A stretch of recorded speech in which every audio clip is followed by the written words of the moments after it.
जे नाही घडायचं तेच माझ्यासोबत नेहमी घडतं.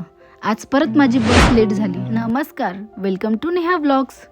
मी निघाली होती अकोल्यासाठी, कारण माझी होती ब्रायडल बुकिंग. त्याच्यासाठी मी पुणे टू अकोला हे माझे नेहमीचे दर महिन्याचे चक्कर सुरूच असतात. माझी मेकअपची वॅनिटी त्याला ठेवण्यासाठी मी नीट दिली होती, तरी त्यांनी नालायकांनी माझी वॅनिटी ही नीट ठेवलीच नव्हती. बघू शकता तुम्ही, त्यांनी अशी वरच्यावर माझी वॅनिटी ठेवली होती. आणि एवढं आपलं महागाचं सामान हे माझं खाली पडलं होतं त्याच्याच्याने.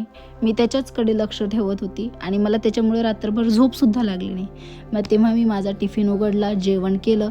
याच टाईमला माझी बॅग खाली पडली होती. अर्ध लक्ष माझं तिथंच होतं.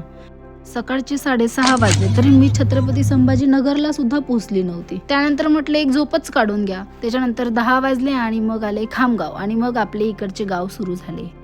मग शेगाव, बाळापूर सगळ्यांना क्रॉस करून मी पोचली 12 वाजेला अकोला. त्याच्यानंतर मला भूक खूप लागली होती. यांच्या मित्राची मी स्कूटी घेतली होती अकोल्यावरून, कारण मला परत बाळापूरला जायचं होतं माझ्या सासरी.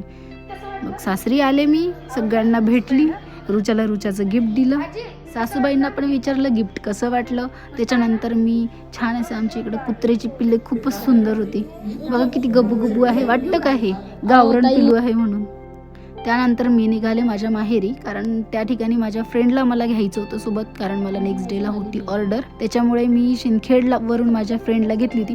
नेहमीच आपल्या सपोर्टमध्ये राहणारी मुलगी म्हणजे माझी फ्रेंड. माझ्या माहेरी जाता जाता मला संध्याकाळच झाली होती. त्याच्यानंतर मी दादूसाठी तिला चॉकलेट, माझ्या डॉगूसाठी बिस्किट घ्यायला लावले होते. आणि त्याच्यानंतर आम्ही पोचलो घरी. आल्या आल्या दादू मला भेटला आणि तिथे पण आमच्या इथे सगळे डॉग लवरच आहेत. त्याच्यानंतर मी दिदूला भेटली, खेळली, आमच्या दिदूसोबत अशी धिंगामस्ती केली. त्याच्यानंतर दिदूला गुड नाईट म्हटलं. व्हिडिओ आवडल्यास लाईक नक्की करा आणि मी ज्या ऑर्डरसाठी आली होती तो नेक्स्ट व्हिडिओ तुम्ही नक्की बघा. बाय.